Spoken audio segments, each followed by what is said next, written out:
Hello there, and welcome to the Average Pundits podcast, your home for all things Premier League. And we've got a very, very interesting topic for you today about the Premier League's relegation candidates. But before we go, how about I introduce you to my resident Average Pundit partner, Joseph Brody. How you doing, mate? How you doing? And we have a very, very special guest, first time on the podcast. It's Kieran Corcoran. All right. Thanks for getting my last name right. Yeah, we don't want to get, we don't want to say Corcoran. No, well, Like you just did, so thanks for that. But a top football fan, but not a Premier League fan, Kieran. No. Boo. Well, I'm a fan of the Premier League, just not a Premier League team supporter. A big Villa fan. No swearing on this podcast, yeah. I mean, I might have to bleep it afterwards. But a resident City, Birmingham City fan, Kieran. Of the Blues. So, yeah, how long have you been supporting Blues for? The whole of your life? No, actually, I Was a Villa fan. no, no. I West started following football when I was about 8. Yeah. My dad took me to my first game when I was about 8. We played Bolton, Ooh. I think, at home, and I sat very high up. I think that was my first Blues league game. That was Like the Blues Vault. Blues Bolton. They lost 1-0. My first Blues game, it was Doesn't sound like Inverness Catalonian Thistle. Yeah, that was a pre-season friendly. I was Lee Novak scoring an absolute belter for the half. That was brilliant. Shout Anyways, out to Novak. So shall we get into this week's Premier League results? Yeah, sounds good to me, mate. Resultinos. You had the early kickoff on the Wednesday the 19th, the day that the podcast went live. It was Manchester City versus West Ham. And there we go. Oh, we completely forgot about the Man City West Ham. Indeed. That was a late one to predict. I mean, I got 2-0 to Man City on that one. 2-0 Man City, yeah. What do we have predictions wise? Prediction-wise, we both went for Manchester City wins, so that's a +1 Oh, there we go. in its own right. But as it comes to predictions, I said 3-0, which is the closest, and you said 4. Okay. So, no. I mean, we both predicted City wins. I mean, I think all round a comfortable win for City. I mean, they were absolutely dominating the game. West Ham didn't even register a shot on target. No, West Ham were very pulled back, and I think that's what made them light a fight. I think Moyes wanted to light a fire underneath them when they played us later on in the week. So, West Ham weren't very, very good at all. Manchester City in total had 20 shots. Rodri and De Bruyne getting the goals. I'm really nothing else to say. Just a comfortable win there. Kevin De Bruyne is just having absolute he's brilliant. That's the thing. But finally drifting away from matchday 26, which seemed to take absolute years. It did, we are now on 27. It did. I don't understand. It was a drawn-out period. But Saturday the 22nd, the first game, Chelsea-Tottenham. 2-1 Chelsea. Indeed. Did I? Well, I'm trying to find the game here. You voted for a draw here. Yeah. And I was able to pick out the 1-0 win. It wasn't ideal. I mean, Tottenham in this game were poor. I mean, but the talking point of that game had to be the challenge of Giovanni Lo Celso on Cesar Azpilicueta. It was a miracle how he stayed on the pitch. Straight red. I mean, that's in the past 2 weeks you've had the Harry Maguire incident, which arguably should have been a red, and now this incident as well. So there's 2 incidents which VAR possibly got completely wrong. VAR is actually taking the mick out of Chelsea at the minute. 50-50 in my opinion, that one. It was it was a bit of a questionable one. I mean, Chelsea overall, it was a pretty even game possession wise. I think Spurs might have just edged it, but Chelsea were dominating on the shots. I mean, Spurs' goal didn't even come from. No, it was Antonio Rudiger. I mean, if it wasn't for that own goal, then Chelsea would have kept a clean sheet. And I think Frank Lampard should. Frank Lampard should be very happy with his team's performance. Giroud and Marcus Alonso's goal was pretty decent as well. Yeah, it was very good. I think Spurs they just weren't typical Spurs at this point. Jose Mourinho, I don't know if he's steering them in the right direction, or maybe he does need a couple transfer windows to get them underway. It's difficult, isn't it? Because you don't want to say things too early, but we'll have to wait and see. Yeah. Crystal Palace Newcastle, Reece. I got a draw for this one. I think I had the Palace 1-0. You got Palace 2-0, and you did get this. Well, you got the correct score. Well, not the correct score. The correct result. Crystal Palace beating Newcastle 1-0 after a Patrick Van Aanholt in just before half time. I feel like they were unlucky not to get a few more in this. I mean, I thought it was a really good performance. Dubravka again having a good game. Dubravka is one of the best goalkeepers in the league. I'm not having anything else. He's definitely a top 5 goalkeeper in my opinion. Top 5 in the league, would you say? Yeah, absolutely. Newcastle, I do have. I'm not surprised if he's poached. Although he's getting on a bit, he's 31 years of age. Yeah. But I do think he's one of the better goalkeepers in the Premier League at the moment. I mean, you've got Alisson, Ederson, and De Gea all ranking top 3 spots. I'd probably agree with that. Lloris maybe. Okay, maybe not top 5, because then you've got, Patricio, Kepa. Henderson. Yeah. Kepa's going nowhere near it, mate. Really? Kepa's diabolical. I'd- I mean, I know that's a controversial statement right now, but yeah, okay, they paid the massive fee for him. In my opinion, Kepa's gone in the summer. Chelsea are going to cut their Wow. losses, and they're going to probably. I mean, we were talking. I was talking the other day to a couple of friends, and they were thinking Andre Onana from Ajax. Oh, could he's a be- very good goalkeeper. Could be a potential little replacement. I think that's a very good replacement for Kepa, to be fair. I think it's going to be difficult for them to get the money Okay. back. What, 75 million they paid for him? Was that what it was? 75. 75 million. 75. It was a horrendous fee, but yeah, I think Martin Dubravka is punching way above, way below, being at Newcastle. He should be another team. It's like that last few seconds of the game with Valentino Lazaro getting the red card, but Yeah, apart from that, I mean, not really much other talking points. That was a good Crystal Palace result. and a single point to Joe. Thank you very much. And Burnley Bournemouth is the next game. I believe. We both predicted a Burnley win. Mm. So I think I was the closest, saying 3 goals, but it was spread out between. Burnley play very well this game. McNeil had a great game, I think. Yes, I just think that, I mean, Pope as well. Bournemouth were able to shoot a few towards the Burnley net, and he was just on form. Let's be honest. Yeah. Pope is another one of those that could be going towards a European call up. I think at the moment it's Pope or Henderson fighting for the top spot. And I think Pope gets it, but I think those two have been the most prominent English keepers. Well, he has the potential there. I think he's still got a bit to, obviously he hasn't proven himself at that point yet. That's but true, actually. it'd be good to see. Yeah, play him in a couple in international friendlies, Yeah, I wouldn't stick him into the first team straight away. No, Yeah. absolutely not. No. It takes a bit of time to integrate him. Yeah. Burnley's dominant display. Vidra getting on the goal sheet, along with Jay Rodriguez, who scored a penalty. That was a VAR decision that led to it was cancelled out. One of Bournemouth's goals because there was a handball in the build-up of play right at the defence.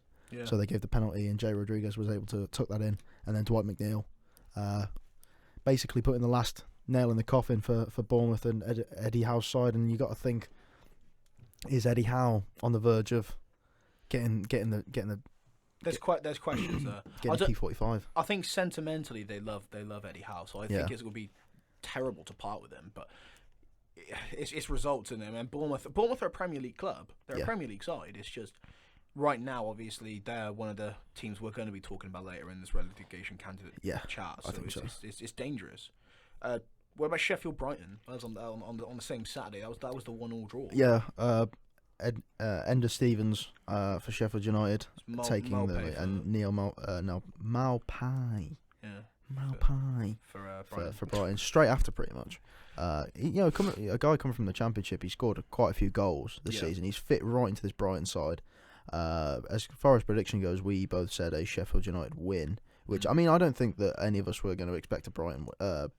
It's just hard to write collapsing on. Sheffield off at the moment. Yeah, I think that they're in such a good run of form. I mean, they're top end of the table nearly, and it's hard to stop a team with Brighton and Hove Albion pretty much that's on this run of form. They're so good at the minute. A more interesting result came on the same Saturday with Southampton's 2-0 win over Villa.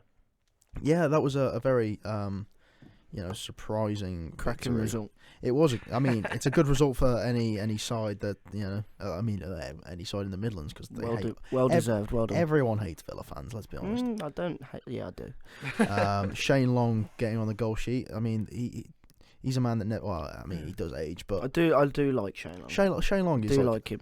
I followed Irish international football as well, which isn't the greatest of football to watch. But they're not the greatest international side. But Shane Long's always been there in the first team, providing the important goals to certain European playoff places, and getting to the Euros last time round. So in that game, this was a surprising stat from this. Southampton had 28 shots, 9 of them on target, but they fired 28 shots at Villa. Villa incredible. had 4 and 1 on target. They're just diabolical at the moment, aren't they? Yeah. I think I've mentioned this so many times before. The thing I just cannot get my head around is, yes, they got promoted, but they did spend 100 million. Yeah, right. And I struggle to see where. With Aston Villa, I think, obviously, this is going to try and come from a non-biased point of view. Villa, they have a tendency to panic buy and think that just because they've done wrong before, they need to do things immediately to make their fans happy. Their fans are very fickle in terms of, if it's not going their way, they will voice their opinions with protests and online, arguments with each other. Sometimes they fight with each other in the stands, which is highly entertaining for everyone else. But as a club, it can get toxic at times down at Villa Park. And I think spending that figure was kind of almost just a figure. It wasn't, this is where it's going to benefit us. This season, they've got world-class players in that side. I think Grealish has the potential to be one of the biggest players in the country. Yeah. And I think he will work his way up eventually. Obviously, I'll talk about that in a bit when we get in more in depth. But I think the way that they've spent their money, it's not really... the team just don't gel. That's that seems to be the problem right now. Man is sticking with Midland teams. Man City beating Leicester 1-0.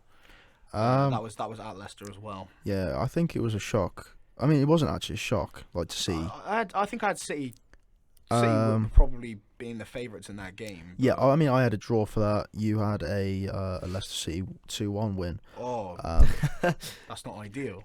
Gone against everything you've just said. Literally, I thought I would have had a City for that one, but maybe. Oh no! You had no. Never mind. That's my bad. You had a Manchester City win. Sorry. Oh. Well, there we go then. Crisis averted.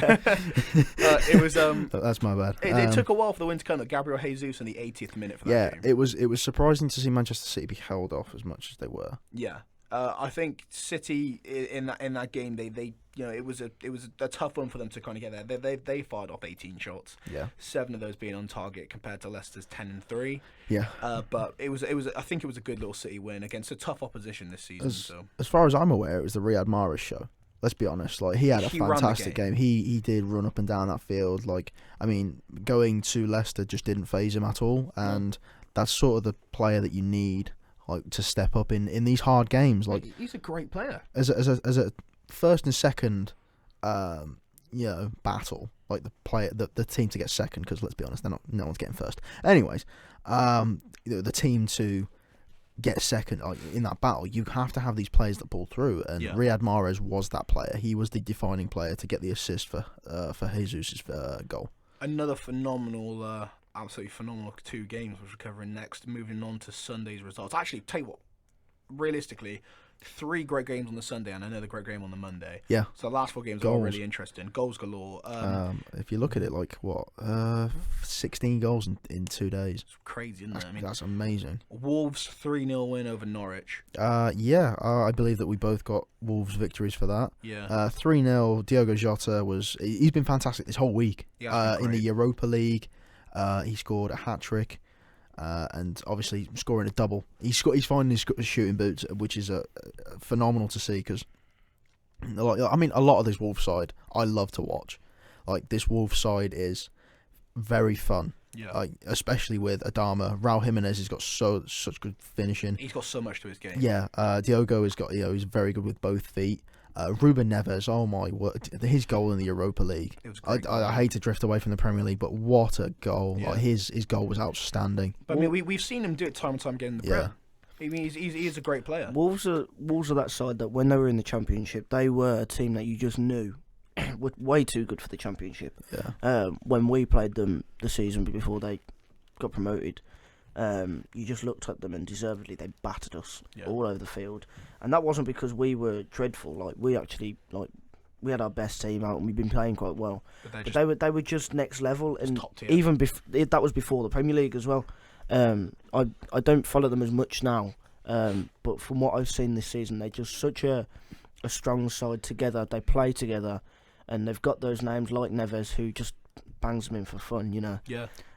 Absolutely. And their defence is strong. I think they're one very good defender away from Champions League football. Yeah, 100%. They are a phenomenal side, and I think they have that potential. They've invested so much, and the Portugal connections to it is just it's shining through. Like, Yeah. It's crazy, isn't it? And I think Nuno's the guy to take them forward. 100%. He's got a very forward-thinking philosophy. Just spells more difficulty for Norwich, but it's something we will drift on to even more later in the Yeah, episode. poor Norwich. Another club possibly in a little bit of turmoil. Watford losing 3-0 to Manchester United at Old Trafford. Indeed, we both had 2-0 wins for this one. 2-0 wins. This was a really good result for a few reasons. It's Bruno's season. It is Bruno's season. Won the penalty. Bruno Fernandes man of the match, 100%. Absolutely phenomenal performance. He did run the show. Let's be honest. On the polling for the man of the match votes, he got 88%. Yeah. So without a shadow of a doubt, he was brilliant. I mean, he scored an absolutely phenomenal penalty. I think you had it was a great penalty, but I think the two real difficult choices for goal of the game. But I will give it to Martial. Martial's chip was very. Greenwood's great. was really. Greenwood's was a great finish. Greenwood's was really nice. I really like the goals that just go upper Benjamins are brilliant. It is brilliant. I mean, obviously Watford in this game having a goal disallowed. Troy Deeney did have a goal disallowed from. Yes. I believe it was a Craig. Was it a Dawson? Dawson handball in the build up to the play. David De Gea saves it, and then it was poked into the net. They celebrated. VAR ruled it out for the ball striking. It wasn't like his hands were by his side, but then I think if any part of the arm is involved in a goal, then it has to be ruled out. It's one of the ones, like, if you look at the rules for handball now, which with VAR bringing in everything, it's any contact with the arm. Yeah. So it's disallowed. So I think it was unfortunate for Watford. I think if they had that goal, I think we were very lucky. Things could have gone a bit different for us. But that disallowed goal gave us the motivation to push on. 3-0, absolutely phenomenal. I mean, if this is the kind of stuff that we need more often. I mean, Bruno, I genuinely think that since he's come in, he has done an awful. He just looks like he wants to create, which is crazy. It's like what Pogba should be doing when he comes on, but he's not given the space or the position that he needs to be that player. Well, I mean, I think, in the summer, I think a couple of signings around him, mainly on the wings, I think is where I want to focus on. Maybe another midfield reinforcement, possibly, but I feel like he's going to be a staple for United. Like a defensive reinforcement. Yeah. Rather than Fred. I mean, Fred's playing brilliant this season, He's but playing out of his skin. I think there's only a matter of time before his form drops and he starts to become the Fred of old. Oh, I don't know, mate. I'm starting to think he could start to become the real deal. Yeah. Arsenal's 3-2 win against Everton. Ooh, I mean, this was obviously Calvert-Lewin scoring in the first minute. Yeah, it really rocked Arsenal. Yeah. Arsenal. Calvert-Lewin's having a great season. And Richarlison. Yeah. Both of them are. Yeah. Under Ancelotti, they're both having a new lease of life, and I think the fact that a great manager like that is able to get the performances out of a great English striker now, and probably one of the most promising Everton players in a while. It's a shame that they couldn't get the result. Obviously, Arsenal coming back, Nketiah equalising, and then before Richarlison's 2-1 goal. No, that's before his 2-2. That equalised. Aubameyang scored before that, and then Aubameyang again just after the half time. Yeah. I mean, Arsenal. I think Everton were just firing shots like no one's business around the park, but Arsenal were the more complete side. So it's unfortunate for Everton, but Arsenal, it's good to see from this Everton side that they're fighting with Arsenal. But then again, Arsenal are allowing these 2 goals to be scored when they really shouldn't have. Like they're Arsenal, like they have the name, they have the brand of being Arsenal. But it's just not working anymore. They need a direct rebuild from the back. And they just need to take it forward. They need more of a frontal vision. I think of the club. The most frustrating, in my opinion, game of the weekend came on Monday with a 3-2 Liverpool win against West Ham. Can we not? I just this game gave me a heart attack. You're fuming, ain't you, Joe? It's just amazing because obviously, I mean, this is credit to Liverpool. I mean, what can stop them? 3-2. They had 25 shots and only 7 on target. Obviously, you would. After all, just firing off. You dominated possession. It was your game. They scored 2 goals with 4 shots on target. Like, I mean, I think this season set pieces have been our weakness to defend. Like, we cannot defend from set piece. I'm pretty sure it was Joe Gomez that was marking Issa Diop, and Joe Gomez isn't really that great in the air. Let's be honest. If you were going to have someone on Issa Diop, it would have been Virgil. Yeah. But then you've got the other players that were in the box as well, that were dangers from set pieces, like Ogbonna. Ogbonna's very good in the air. I think a club in West Ham's predicament, like I said, we will go on to this a little bit more. That was a win they needed, and that would have been what better a win can you get? I mean, as soon as the Fornals goal went in, I just went, "Oh no, it's happening! We're done. The streak's over." But luckily, Fabianski had an absolute. Oh yeah, he had an absolute stinker, didn't he? First, the Wijnaldum goal could have been a bit better. Wonder how much Klopp saved. paid him. Imagine. And then Salah through the legs, and then obviously Mane finishing off West Ham to put them to bed. Could have been a fourth, but ruled out for offside. And I think it just, again, we talk about Championship like winning titles in their DNA, and I think this Liverpool side has it in spades. Do you believe that they'll? That's it now. Do you believe that you'll go unbeaten this season? Actually, Joe's nodding. I don't. I still don't want to say it, because anything I say just doesn't happen. So I think it's crazy not to think. I mean, at the moment, it's just I legit don't. The only club to take points to Liverpool was a United draw. Yeah. That is the only thing, and that's not even a loss. It's a draw against. It was a very scrappy game of football. Yeah. But then on the flip result, you just came and just peppered us. I mean, at the moment, we're on the top with 79 points. The difference between us and Manchester City are 22 points. Yeah, I think at this point you're league champions at this point. Yeah, I mean, if we keep it up, whether you go unbeaten or not is besides the point. I mean, your next three results, your next three games, you've got Watford, you've got Bournemouth, and then I think the last result is Everton. Yeah. And although the Everton Merseyside derby is going to be the most interesting of the three, not you only still do but not even see Everton winning it. Those first two games there are also relegation fights for those other two teams, and against a team who are 22 points above second place. It's not very hopeful for them, is it? No. Obviously, you've still got Manchester City to play later down the line. That's the only game I think right now which anything could happen. But even then, I think it will be a draw. I can't see the 3 points going into them. Yeah, I mean, it's surprising to see that we've got more goal difference than Manchester City for once. Like, we are able to say that, like, we are outscoring and not allowing as many goals as Manchester City. I mean, I'll say it again. Liverpool, although there were world-class players in there, the reason you play so well is because the team gels together. Absolutely, 100%. They've got it, haven't they? They've got that. You've just got the formula. It's a system that we've been like. Virgil from the back is a natural born leader. The two fullbacks they're so dependent on each other playing well. They know exactly, like I'm pretty sure they play with telepathy. Pretty sure they perfectly complement each other. Absolutely, the midfield is whatever combination we use. They are always under Klopp's philosophy, and the front three are always going to do what the front three does. If I still had to pick any holes, again, and I say this, and it makes no sense, but if I had to pick any holes, I'd still say possibly the midfield's the weakest. But but then it isn't as well. It's still fine. But like you said, look, there's substitutions and changes all around there. I mean, like we can either play Henderson, Keita, and Milner. Either way, Henderson's starting. Like, I know it sounds crazy because we've got all these world class players, but then you got Henderson, Fabinho, Wijnaldum. I think that's the strongest way of doing it. Only because of Henderson's leadership on the field at the moment.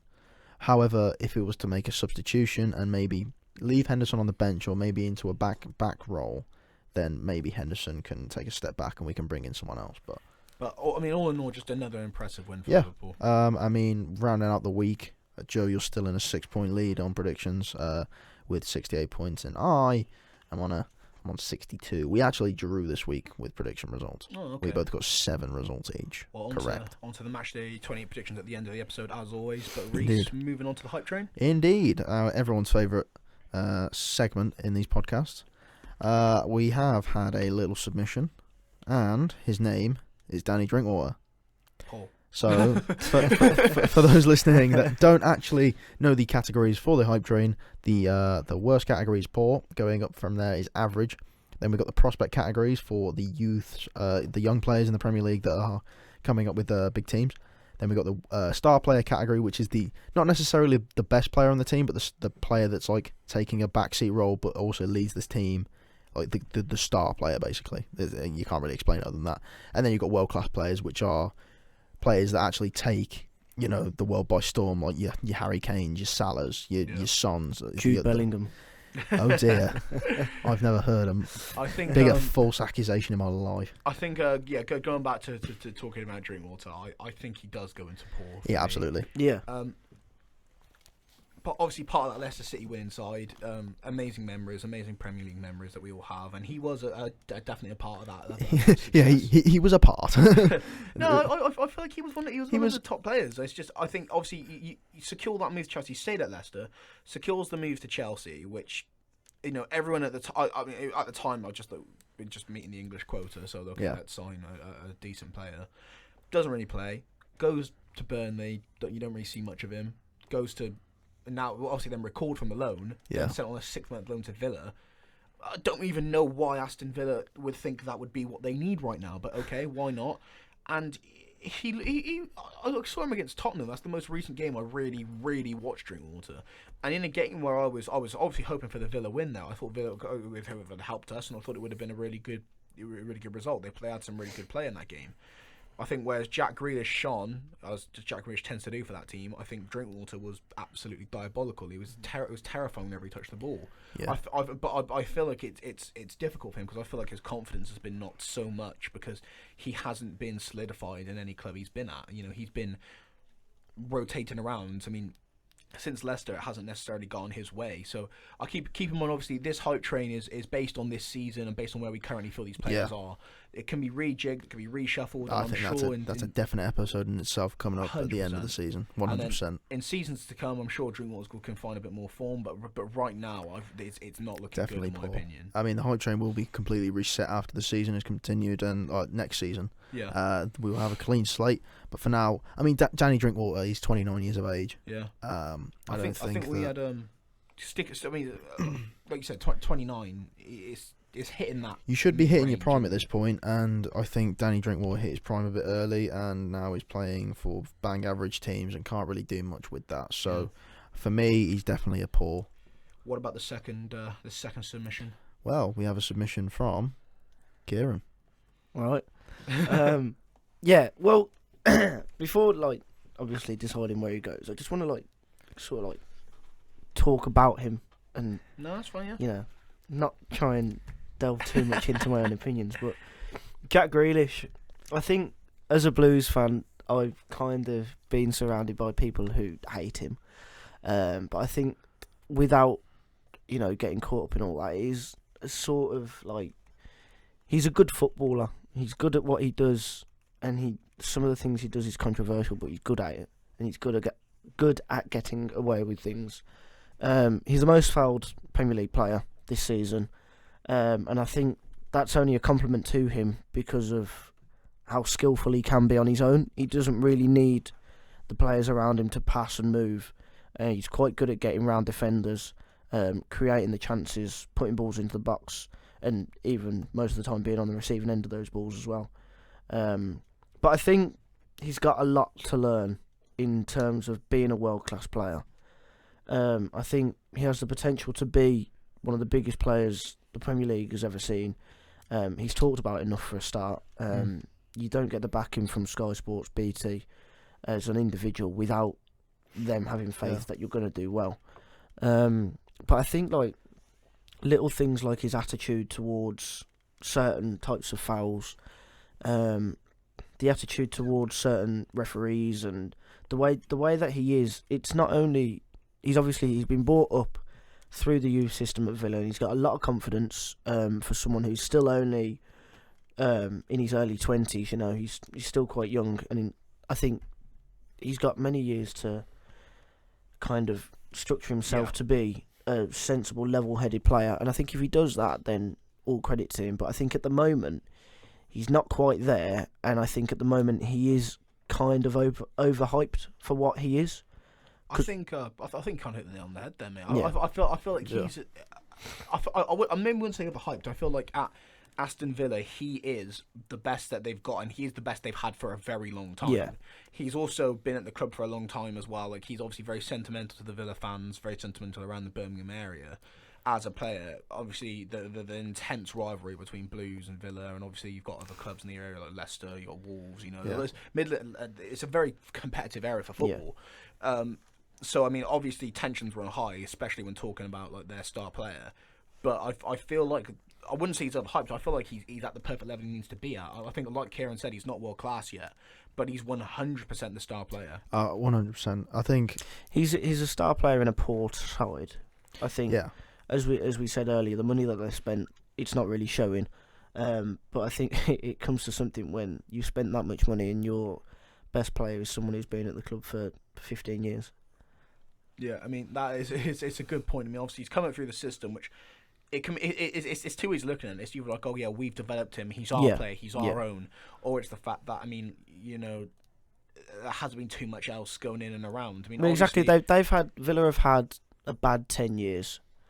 I think Tammy Abraham, would be close on that list. But obviously, it was a loan move. Yeah. I mean, he was excellent at Villa, but it just, they just always seem like they need more. Yeah. And they do need more, which is something, again, we will be brought on for. But yeah. I mean, are we all happy putting him in that star player category? Yeah, he's most Yeah. definitely the star player of Aston Villa. Yeah. I mean, John McGinn's are very close behind, but if we're talking about Jack Grealish, is definitely one of the top 15 midfielders in the Premier League at the moment. 100%. There's at the minute there's a high ceiling for him to try and grab onto. And Needs a high ceiling with that Yeah. cliff. Yeah. So yeah, star player is our category for Jack Grealish, and poor is the category for Danny Drinkwater. For any submissions, please go to our Twitter at Pundits Average, our Instagram at Average Pundit, and our email for any business inquiries. Please go to theaveragepundit@outlook.com. So, I believe it's time for our big topic, and the big topic this week is indeed relegation candidates and relegation fodder. So, what a poor season it is for our relegation candidates. I mean, the Premier League did start out as very close. It was a brilliant start. It was an entertaining start, and for the biggest league on the planet. I mean, It was hyped up, wasn't it? It was hyped up at the start as this is going to be the closest season that we've had. Yeah. And then it kind of just fizzled out again. I feel like down at the bottom, it's been extremely scrappy. Obviously, there's been one main stay in that relegation spot, which I think it was probably good to get out of the way first. Obviously, a brilliant start to the Premier League they had, and in particular, one man leading the chance with Timo Pukki for Norwich. And at the time, it was great to see. Here's this relatively unknown striker. I mean, he was obviously very new on the scene. Comes in and starts firing off on all cylinders. He was incredible. I mean, he was top goal scorer in the Championship the year before. That he was basically the integral reason why Norwich were promoted. Yeah. And to see him just take August as his own, he was the Premier League Player of the Month that month, because he scored pretty much. I don't know how many goals he scored, but he scored at least in every game in August. Yeah. And I was thinking, mate, wow, maybe Norwich are gonna stay up and maybe finish 12th, what Newcastle are doing. But I don't think I think it was a 1 month period where Pukki, no one expected what Pukki was going to be like, and they've been able to shut him down along with players like Cantwell as well. He's going to be shipped off next season because they can't afford to keep him. He wants to move out. He is a good player. I can see him playing with a team like Everton. I think looking at that does seem like a very Everton signing. Looking at Norwich and the kind of players they have, obviously Pukki was the one everyone's kind of everyone's talking about at the start of the season. You've also got Cantwell and Aarons, which are two very high-rated players, which we have spoken about previously. Yeah. Aside from that, you've got a couple of other names like Tim Krul. Tim Krul's obviously a very experienced Premier League. Tim Krul is a very good goalkeeper. You've got players like Moritz Leitner's kicking around. Obviously, he Stuttgart player, I believe, yes, in the Bundesliga. And then you have Dermich, you have Stiepermann, Tim Close. You have a lot of players coming from the ex-Bundesliga players. Max Aarons is a very good player. I mean, I shouted him out during the podcast where we listed every team's best player. He'll be getting a big move. He is a right back for the future, 100%. To me, it screams Tottenham. I think Tottenham are probably going to. I think that's a very good signing for Tottenham to make. I mean, they are in dire need of a right back, and who else better than to get a very young English right back like Max Aarons. Like he's got such a big potential to fill. I'll tell you a really interesting signing which Norwich made, which again really threw me off guard. 'Cause I was like, "What?" It was just a strange one at the time. Ralph Farman. They obviously got him on loan. Yeah, And he He seemed to be been like a kind of a rotational thing with him and Krul. It was really weird because you expect Farman to come from the Bundesliga and be the number one goalkeeper for a new team like Norwich, but no, I think he got injured for a period. So Tim Krul was the man putting the net. There's only one. He's only had one Premier League Yeah, game. I think he might have got injured in that game a bit, and then Tim Krul came in, gave quite a few really good performances, and it's been really hard for Farman to get back in the team. I'll tell you what, it must be tough though for for Norwich to obviously bring in this big name between the sticks and then not be able to show him off, because Farman's perfectly good goalkeeper. He is. I mean, I would have expected him at a better club, but I mean, you stick with your guts. You've got Tim Krul in the net at the minute, and I mean, they're not doing as good as that. Maybe if they did put Farman in between the sticks, they might have had a better chance of survival, and they might have had a few more saves to stop goals from going in. But I think looking at this Norwich team, that they are a prime Championship club. Absolutely. And I still look at that team. I think they're Championship clubs which are better. You know, they I mean, this season, just looking at the players they've got, I think going down is probably going to be the best thing. And they need to, obviously, when you first get relegated into the Championship, I mean, it's extremely difficult because everyone's like, oh well, you know, bottom of the Premier League, but surely top of the Championship. But it's not like that. The Championship is a dogfight. It is one of the toughest leagues going. Oh yeah. Not just and the most entertaining. Oh yeah, 100%, and genuinely a good quality of football being played. It is good. I think at some point it made me laugh. I saw a video on Twitter the other day, and it was a Blues game, and I can't remember who we were playing, but people were taking the mick out of the Championship, and it was like watching a live game of pinball. Yeah. There was some dodgy tackles going on and stuff, but I think the Championship, we've been in there long enough to know what it's like. We've been in there since 2011. Yeah. Which, when you look back, that's 9 years. You've been in some relegation fights as well. Like you had to fight we've administration. We've been in five relegation fights in the last 9 years, and we're still there. Yeah. We're not in one this year. We're doing quite well actually. Mid-table, I think at the moment, the Championship is just a great league. I think West Brom are doing bits this season. Yeah. I can see him back, and I think they'll make a good Premier League side for next season. They have that Brazilian winger. I think he's only on loan though, but they might make it permanent. What's his name? He's been brilliant, hasn't he? Pereira or something. Yeah, it's Pereira, isn't it? Yeah. He's really good. Yeah, and I think it's Leeds' year as well to go up. Yeah. Finally. I think is it though? Well, the thing is, like, I think I just kind of want to get rid of them. They've been around for so long. I think they've done enough in the Championship now. They don't need to be part of that league. Yeah. I just wish they get relegated then. I wish it was that easy to just go. You've had your chance now. Now go up and see what you can do.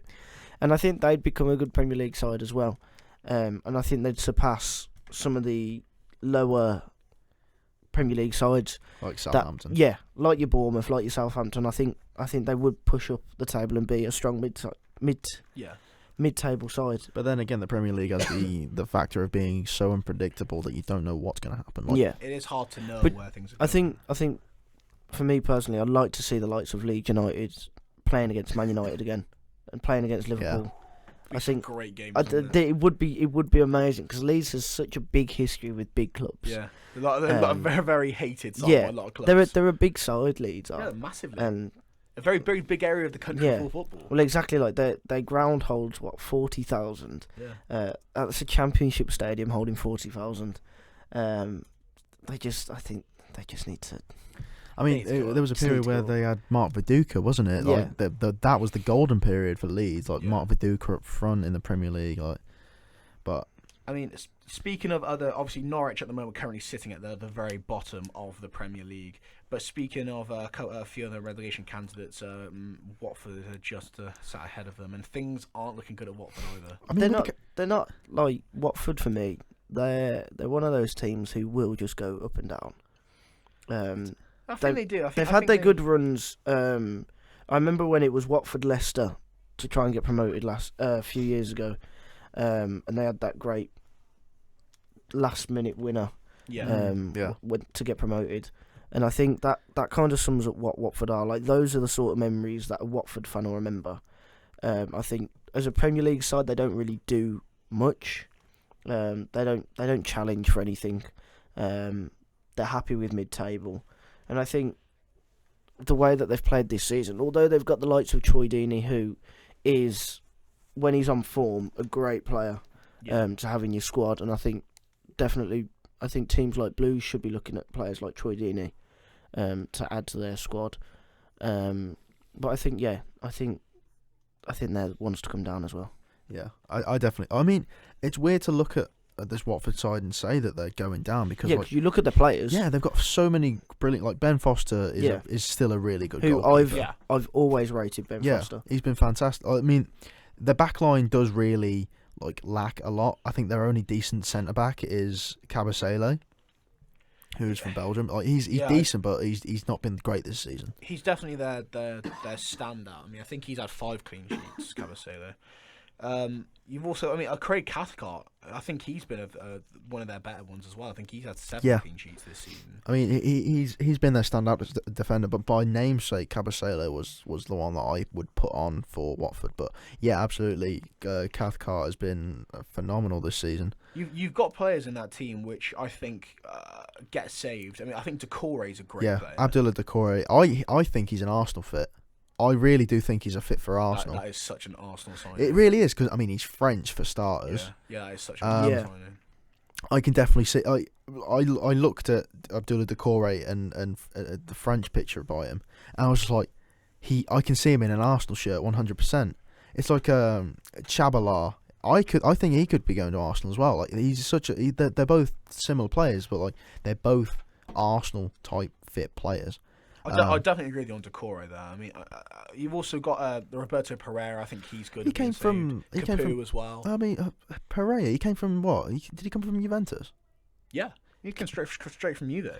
Yeah. And then obviously you got Ismail Assar as well. I think Sarr. Ismail Assar. He's getting saved, no doubt. He's a good player. I think he might do a reverse Deulofeu and go to Everton maybe. Although they do have Richarlison, but if he plays up front with Calvert-Lewin, that opens up a spot for Ismail Assar. Deulofeu as well. Deulofeu has been a good player to have in the Prem, but again, another player which is probably going to get saved. I feel like there's plenty there. I think getting Troy Deeney out of Watford, I think, will be tough. I think he likes the club. He's a Watford boy for life now. Yeah. I think. Danny Welbeck might be saved by maybe he might be saved by an upcoming club, maybe West Brom. Danny Welbeck's a Championship striker. I mean, maybe he gets saved by West Brom, or maybe he gets saved by Leeds. He's a good player to bring on for a new Premier League club. I just think the problem with the Watford team, I just think it just seems to be very stagnant. I think a while ago Watford had some players. I think around the time they were first coming back up into the Prem, there was a lot of players in that team, and I really liked the style they played in. Yeah. Getting rid of obviously when they had Marco Silva at the helm, I think they played an interesting style of football. I think obviously this season Flores was who was sacked. Yeah. It was pretty early on. Watford had so many has Flores been there twice now? I believe so. They've had so many managerial switches this season that it's really hard for the players to keep up. It's like what we've said with Manchester United. The constant managerial switches, it's hard for the players to get used to. Whereas now, with teams like Manchester City, who's had Pep Guardiola for 3 years, Klopp came in 2016 for Liverpool, and they've gelled since then. There's been a 4-year rebuild period. Yeah. If they gel, then it's just there's no need to be moving on, is there? But no. I think obviously the current Watford manager Nigel Pearson, he said earlier in the season that it will be the highlight of his career keeping Watford up. Yeah. Which is, I think, explains the situation that they're working. It shows the task, doesn't it? It shows how hard it's going to be for them to stay up. It's not going to be easy at all. And no. It's going to be a tough one. There's so many similar clubs like Watford in that bottom half. There are. And I think they'll all be looking to do the same. But Watford, they're struggling. I mean, if they keep up losing 3-0 to teams like Manchester United and stuff, then I'm sorry, they're gone. I think it's going to be an uphill climb for them. I mean, in the same points, obviously, 18 points for Norwich, 24 points for Watford, and then 24 points on par also for West Ham. Yeah, West Ham United. West Ham have had another weird one. Obviously, having a manager with the status of Pellegrini at the start, I think a lot of the question was Pellegrini past him. Yeah. I also think Pellegrini took a lot more of a difficult job than Man City. I think it's Yeah. a lot more easier managing Man City than it is West Ham. 100%. I mean, it's not as if they don't have the caliber of players that could succeed maybe as a mid-table side as well. No, I definitely agree. There are some really good players at West Ham. I think, again, a lot of players which are probably going to end up getting saved as well. I think Jared Bowen was a good little signing, but I think that maybe should have happened earlier. Maybe. Because he had a really good season in the Championship the season before. I think that should have probably happened a little bit sooner. Fabianski. I mean, he's 34 years of age. He could be a very good backup goalkeeper, like Adrian is now. I don't see him going down to the Championship. No way. They re-signed Randolph, didn't they? Yes, they did. Darren Randolph strange. is still there, obviously, ex-Blues. Seen him play live. I really lucky like thing. I really like Aaron Cresswell. I think think he's a good player. I think again a player which I think England are quite blessed in the fullback position. I don't think we've been as blessed in fullbacks for a long time. No, I think he's someone who's had caps and I think could get caps again. I think Cresswell is a player that is very similar to Chilwell. Like they're both very similar, but I do think that Chilwell does edge it absolutely, but I think they're both very similar in how they play. One's just better at doing that. Luke Shaw's been phenomenal form in the last few games for United. I think he's been in very good form. Yeah. But obviously, there's always a little bit of questions with Shaw ever since the injury. He's always been a bit hit and miss. But I feel like Cresswell, again, has the potential to be another England cap.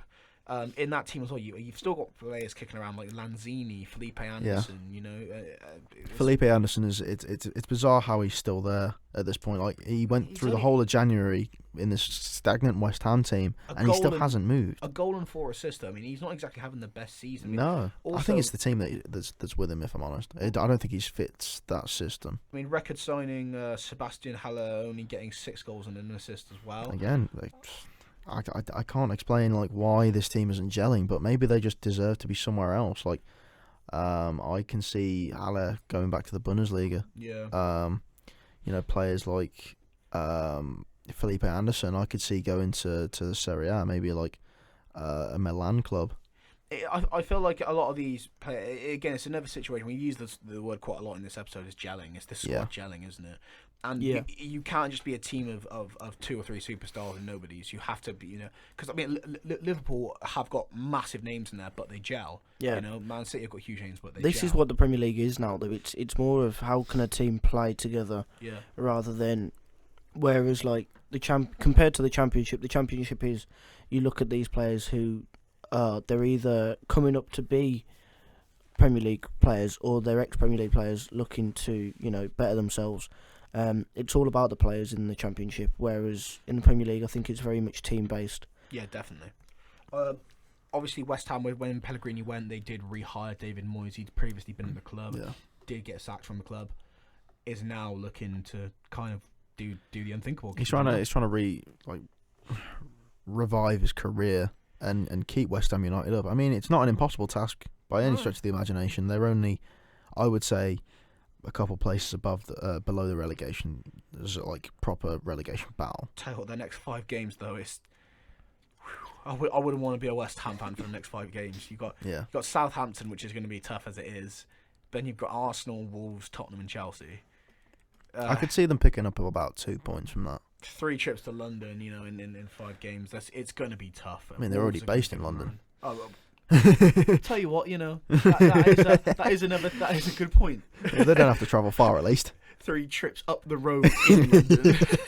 From the London Stadium to the Emirates. Oh God, what's stupid? Of course they're in London. West Ham. But it's going to be tough. Okay, a trip to the Midlands then. A trip southern. Shall we take a trip to the Midlands now and talk about Aston Villa? I think we should, mate. Love that segue. Aston Villa are sat currently in 17th. Yep. 1 points. 1 point above the relegation zone. Again, we've already had a few different points talking about Villa so far. 7 wins and 16 losses out of their 28 played in the Premier League. Absolutely abysmal. I mean, we've spoken about their spending and who they brought in. Yeah. I mean, Tom Heaton, what a goalkeeper, and they brought in Pepe Reina as well. Like, he's getting on a bit. Yeah, he's 37 years of age, but he can still go. Yeah, but for me, that was a weird one in itself. Like, I think that was just to get a name. In Pepe Reina, I don't think they have the knowledge when they buy players to see where they're gonna, like we said, like where are they They got gonna the gel in the side. They ain't got the hindsight. No, they're buying these names, and they've got these names. Like they bought Jota off us. Where's he been? Well, the thing was, I rated him at Blues to a certain extent. When he played against the Villa and places where we needed him the most, he bottled it, and he seemed to have done that all throughout his Villa career so far. I mean, an interesting statistic on Jota is he's actually had more fouls produced than shots for Villa. Like, he's a right midfielder, right? Is that actually a stat? Yeah, that's a stat. He's produced 5 fouls and 4 shots, one of which was on target. He's fouled people 5 times, and it's so he's got 1 assist in the Premier League so far. He has bizarre. won 11 duels and lost 22 of them. Like, he is not very good of a player. It was baffling why he was brought up to the Premier League from Blues. Like, he's a championship level player by far. Couldn't happen to a nicer club. I mean, you've got a couple of players which have been, I think, good for them this season. Obviously, you've got Jack Grealish, who's been really phenomenal. Absolutely. I mean, that's been a great player. John McGinn, I think, as well. I think he's been another very good player. You've also got, I think, Trezeguet. Trezeguet's been decent. Hurahan's been decent. Douglas Luiz has been decent. Marvelous Nakamba's been a decent. I see him as a player like, what is his name? He's just gone to Kouyaté. Cheku Kouyaté. I think they are very similar types of players, like very fast, very defensive-minded, central defensive midfielders, and I think that he's got a very low ceiling at the moment. Anyways, I think.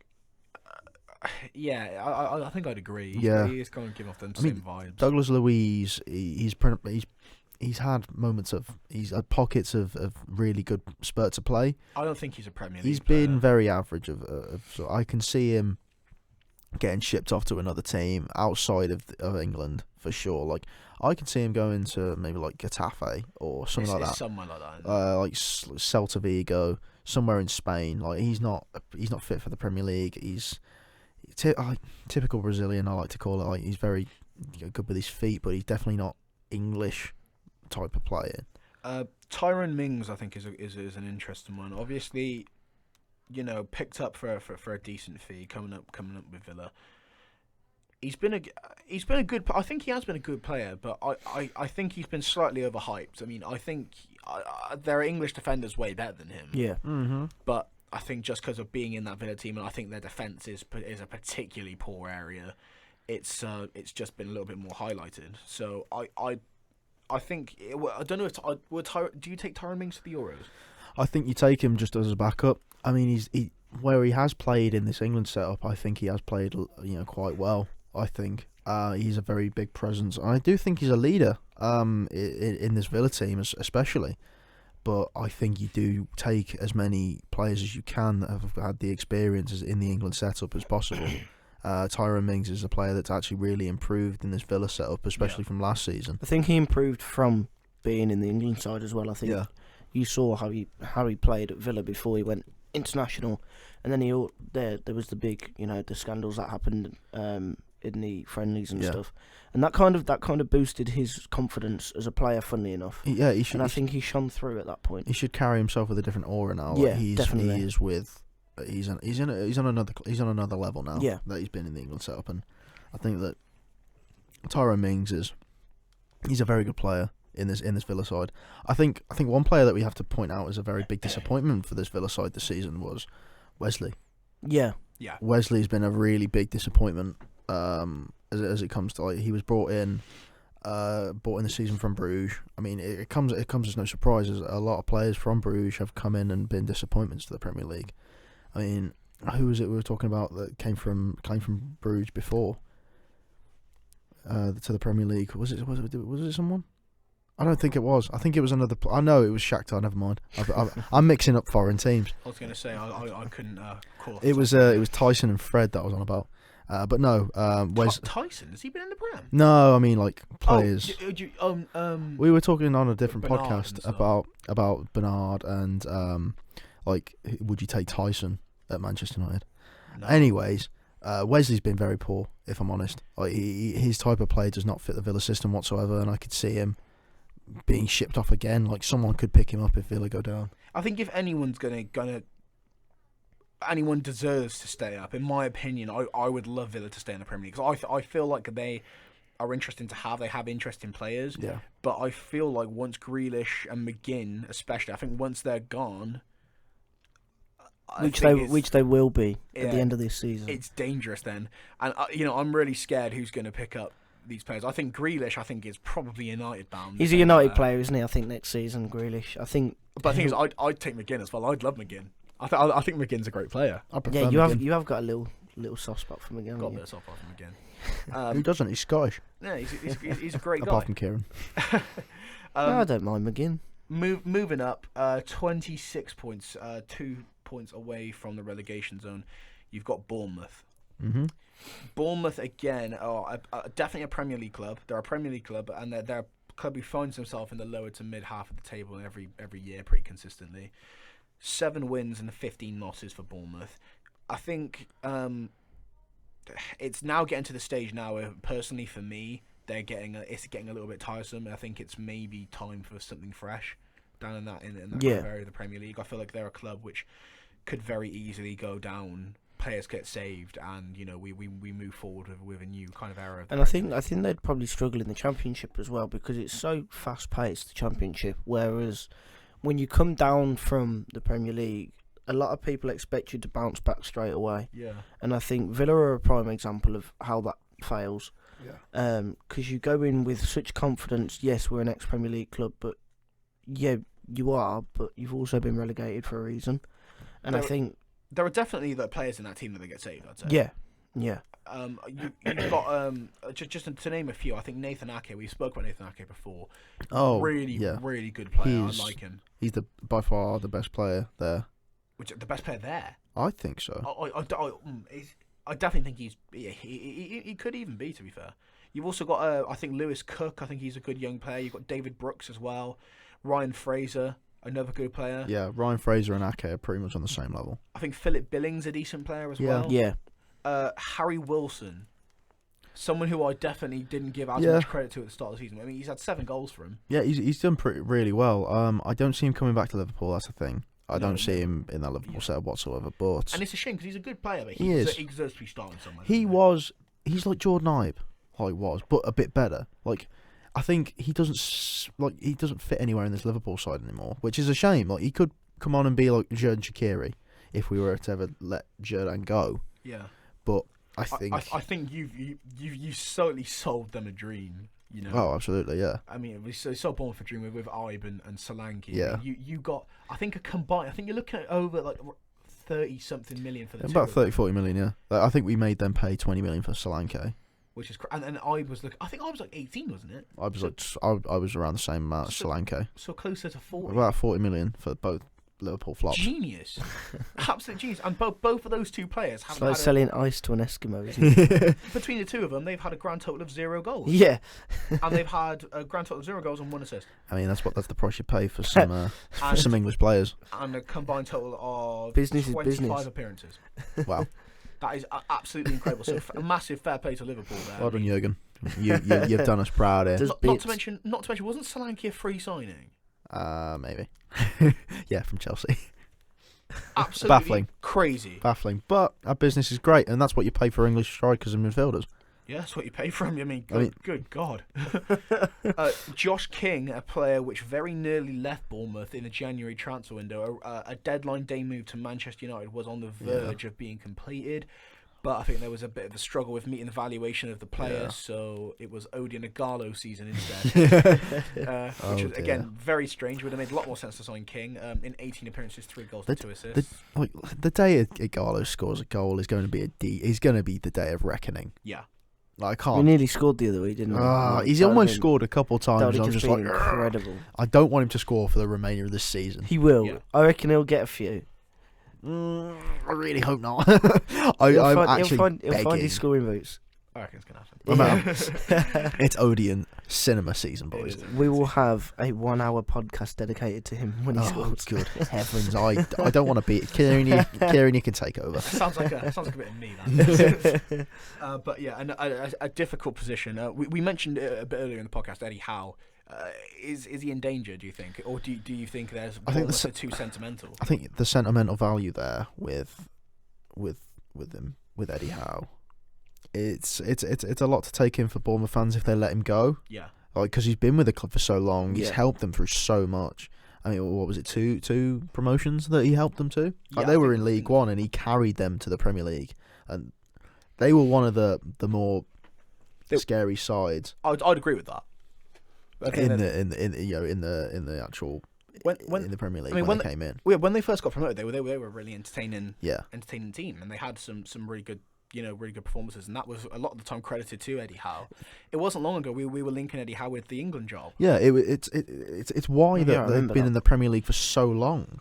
Like, they have had a way of playing football that hasn't actually been been played by a previous Championship side. They're a proper football club, aren't they? They They've- are. Like they're so you could say like the word humble. Like they know what they are. They are. Yeah. They've come into the Premier League and they've adapted to the Premier League. They Yeah. are a Premier League side, Yeah. as far as I'm aware. Yeah, I'd agree with that. It's difficult. I think they're another club which I think have the ability to get saved, but maybe There's not You enough know, investment there. there isn't. There I needs think- to be more, or some more, signings. Which Yeah, make sense. Better signings, more forefront as to, why. Like, they just need to know why they're in the Premier League, and then just be like, okay, we need to stay Yeah. in the Premier League and fight for it with players. I think that there is probably one more club, I think, in this relegation battle, which I think is maybe a little bit tough to put them in there, but I think, there still always is chance. I mean, right now, the next team ahead of them is at 31 points, which I think is just about safe. Yeah, With I Newcastle? think as soon as you get to 40 points, I think you're pretty much safe. So I think Newcastle, 3 more wins and they're okay. Yeah, but you have got Brighton, which are at 28. So Brighton and Newcastle are in very dangerous. They're kind of there, but I Yeah. feel like these two are probably going to be safe. But They're Brighton, almost comfortable, aren't they? Brighton, I think, are the closest. I think Yeah. so. At 15th with Brighton and 28th, the final team we're going to discuss in this relegation battle. Brighton are a tough team to talk about, I think, Yeah. because there's. I look at them a lot of the time. It's 6 wins and 11 losses they've had. A lot of scrappy draws here and there. There's definitely players in there. There's definitely players in there that you like, but Start from the goalkeeper, Matty Ryan. What Yeah, a he's player a- he could be. He's a decent player, Matt Ryan. Obviously, he's had a good career so far. He's been around. But again, another good player. You've got players like Martin Montoya, who have Yeah. been a bit of a journeyman. Shane Duffy, Lewis Dunk. Lewis Dunk, I think, is a very good player. I take Lewis Dunk to the Euros personally. Yeah, I mean, as like we said for Tyrone Mings, maybe as a substitute for sure. Yeah. He's a no nonsense player. Yeah, he's very solid in the back line, and you look along a lot of journeymen as well, Montoya Yeah. in that back line, and they brought in Bernardo, he's a very solid young defender as well. I think but Pascal Gross and Trossard as well. Those are two midfield players I like at Brighton. I feel like they are Premier League caliber players, but they're, again, nothing that'll knock your socks off. But they definitely kind of. I think belong in Trossard the will be league. saved by another club if they were to go down. I don't think he'll be there past this season. Same with Aaron Moy. Aaron Moy's one of their. Moy one of was their best saved. players. Moy was saved previously by Huddersfield, Brighton from Huddersfield, Yeah. going down last season. Without a doubt, though, their player of the season, I think, so far is Maupay. Absolutely. I mean, them bringing him in, he was always good at Brentford, wasn't he? Yeah, he was class. Him and Ollie Watkins at Brentford were really good. For a player coming up, I think he's been phenomenal. Yeah, I mean, Kieran, you could probably attest to this. Like in the Championship, him and Watkins. I'm surprised Ollie Watkins wasn't actually. They actually weren't taken out. No, of that. no, like, I agree with that. Like they gelled so like they were just. What's the word? They were good to watch. Yeah. But yeah, Ollie Watkins. I'm surprised he wasn't saved along with Maupay because them two were they were the strikers to set the Championship on fire last season. They were brilliant. Does Watkins have a chance to get saved even now? I think so. Absolutely, he's very young as a player. Who would you say he fits best with? I think he fits with. Oh, that's a really nice question. He screams like a weird one, like Palace or something to Yeah, me. yeah, he's proper like Just I feel like a Crystal Palace. Sheffield United. Sheffield. I mean, That's a very big Sheffield team. I think that's actually a good point. Before like actually round this off and moving on to predictions and stuff like that, Sheffield United deserve a massive bit of credit. I mean, they've just gone above and beyond Yeah. everyone's expectations, haven't they? we spoke about Norwich and Villa. Obviously, two clubs getting promotion. Obviously, Yeah. the third of those was Sheffield, and they've come in and absolutely Yeah. terrorised the league. You almost forget that they were a championship club last year Yeah. because they're so like They have no business No, being they safe. They did what Wolves should have done last season. Like Wolves, I thought were going to finish Europa League spots last season, like straight out the gates, but they finished 10th. And Sheffield United done that in spades. I don't necessarily think that European football would be the best thing for Sheffield right now. I feel like if you get a good mid-season finish, I think the next thing you do is solidify that and then progress 100%. forward. So it's a tough one. But all in all, I mean, I think just a slight point of credit. You know, what a club. Absolutely. I mean, what that club has been able to accomplish with the players. They don't even have that many marquee players. Like they do what Liverpool do, just with less talented players. They gel together. We've mentioned that time after time, haven't we? They gel together, and there's no one standout player in this team. But what will be interesting in this is to hear what people think is going to be their relegation candidates. I mean, I think just to round this off before doing the predictions, your three candidates for relegation. Yeah, I was thinking about this, and do you want to kick it off? I do absolutely think that Norwich are going down 100%. yeah. I can definitely see them going back down. Pookie, I don't think is going to be saved. I think he's going to stay there. Cantwell, he's definitely an Everton signing. Watford, I do think are going down as well. Abdoulaye Doucouré is going to be saved by Arsenal, along with Chalobah, who will be saved with Everton maybe as well. And as it comes to the last spot, I do think that Aston Villa are going to go down. I've said it since the start of the season, and I do remain to say that Aston Villa are going to go down. I don't see anything else other than a Villa relegation. And Jack Grealish and John McGinn are going to be sold. Not that they can use that money in the Championship because of financial fair play rules, but Aston Villa, I do think, are going to go down. Kieran, what do you think, mate? I agree. I think Norwich are down and out. Watford too. I think that although, like we said, I'd like to see them stay up.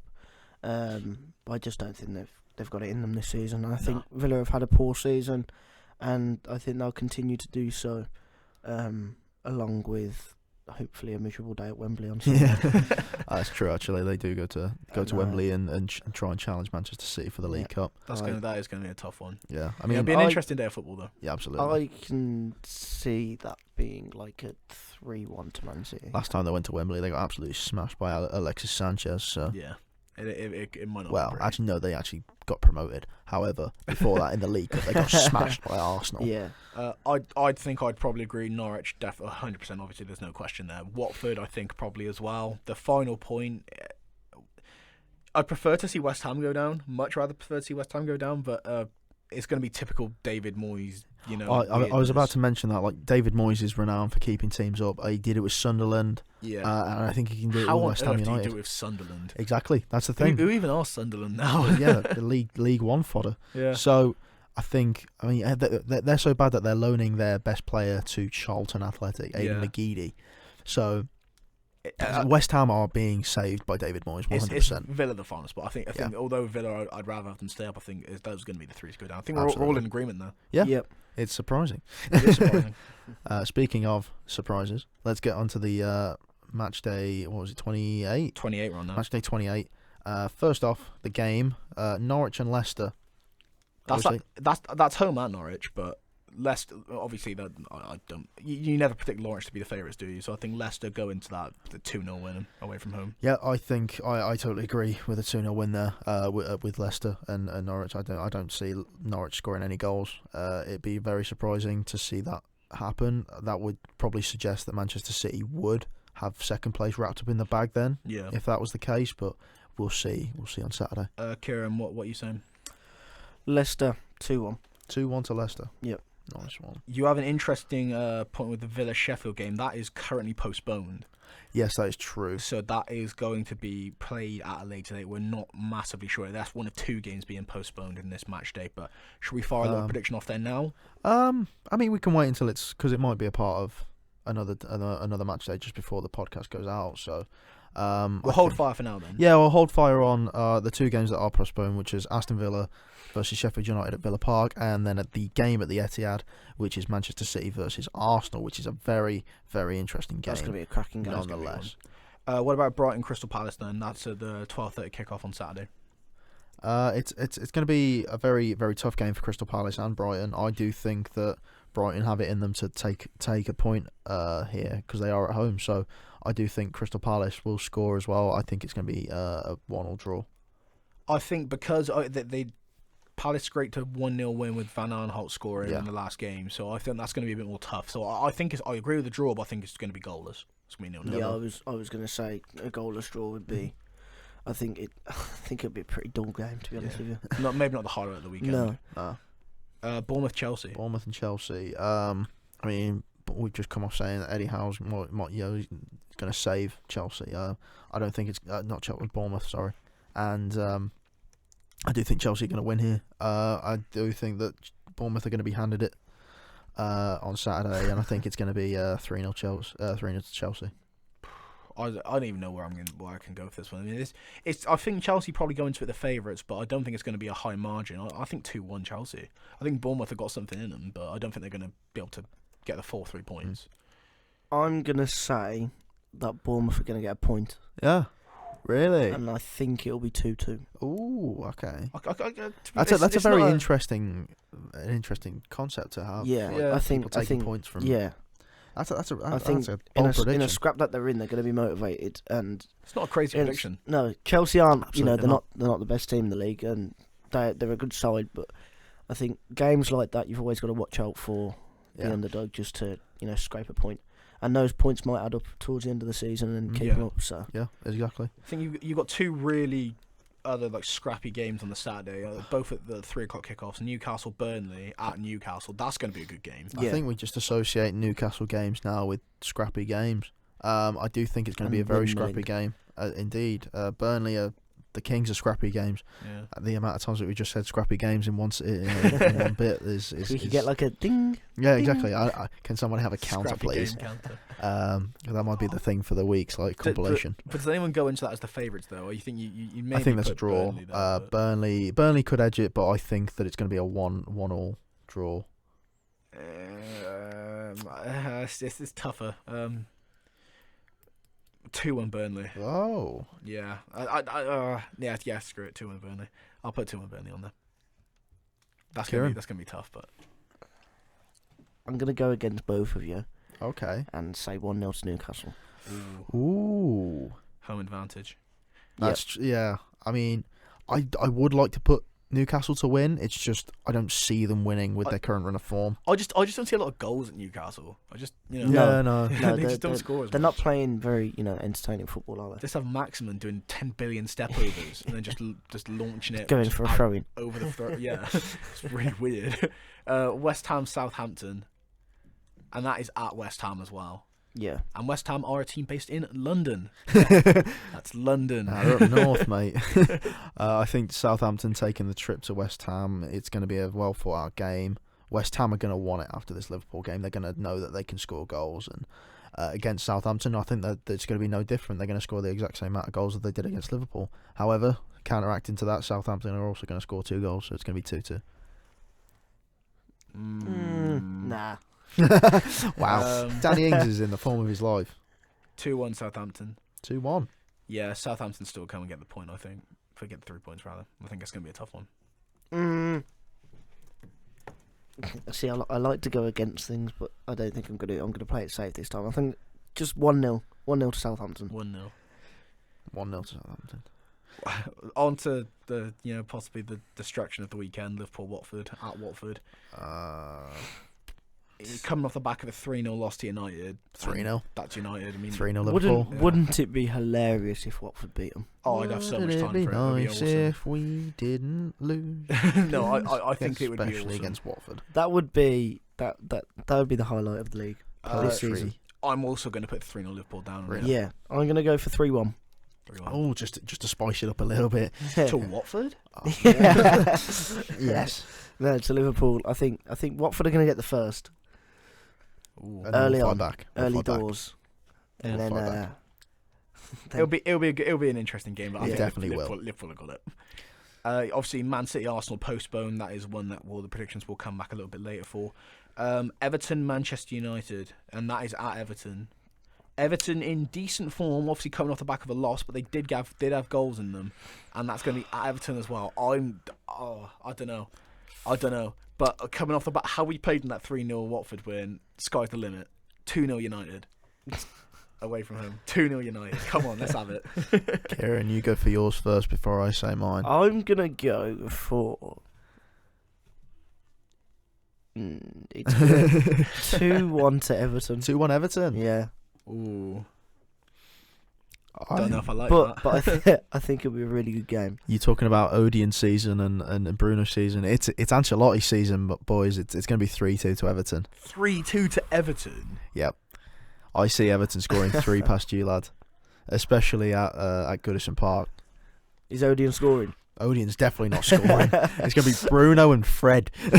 Everyone scores but Odeon. I think to counteract that. I think the day Odeon scores, you should just be awarded 3 goals just for the mate. satisfaction. I would put David De Gea to score before Odeon and Igalo. Just wait, he's going to be top scorer. Just wait. Top I think scorer. if you should just give him a penalty, just Wait, we have a substitution before the penalty. yeah, Odeon Igalo Odion misses, Igalo. hits the crossbar.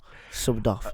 Final game of the weekend. Final game. Arguably game of the weekend could be as well. Tottenham Wolves. I don't think it's going to be as exciting as you think. Spurs play really bland football if you They think do, about it. don't they? I They're was just about to They're mention playing that. band football Really recently. because they got Mourinho. Mourinho's I've a bland I've manager. watched them the last few weeks in the European games and some of the Premier League games, and they're just so bland to watch. And you think like some of the passes that they make, you just think there's so many better options. You're playing it safe every time you get the ball. You're making your way forward, but you're not really doing anything. And you'll cover 20 yards and then go back 30, and it's just bland for them. Yeah. But I think Wolves are an entertaining team to watch. Oh my god, the most entertaining team in the Premier League and by I far. think that'll come up trumps. And I think Wolves are going to win 3-1. 3-1. Yep. Wow. I don't think it's going to be that caliber of a game. That's right. You can replay this next week. At the Tottenham Hotspur Stadium as well. Yeah, it's at the Toilet Bowl Arena. Oh. I mean, if you get 3-1, I will play that on repeat at the beginning of next week's Thank podcast. you very much. Wolves love a top 6 game. Yeah, they do. I think it's going to be they 1-0 to Wolves. They love playing. They love playing against top 6 sides. I'm going to go 1-0 Wolves. Oh, Wolves! Hello there. Someone's excited. my brain's still. No, don't do it. Yeah, no. 1-0 to Wolves. I think Adama hopefully can come back. He's by far my my favourite player in the Premier League at the minute. So I'm going to slap 2-1 Wolves down on that. so no one's going with a Spurs win. I that is crazy. I don't think Sam and Dom are going to be happy with that. Then, it could be a little Sam Dom combo next week, discussing why Mourinho's still potentially decent. Hashtag Mourinho out. Bring Poch in.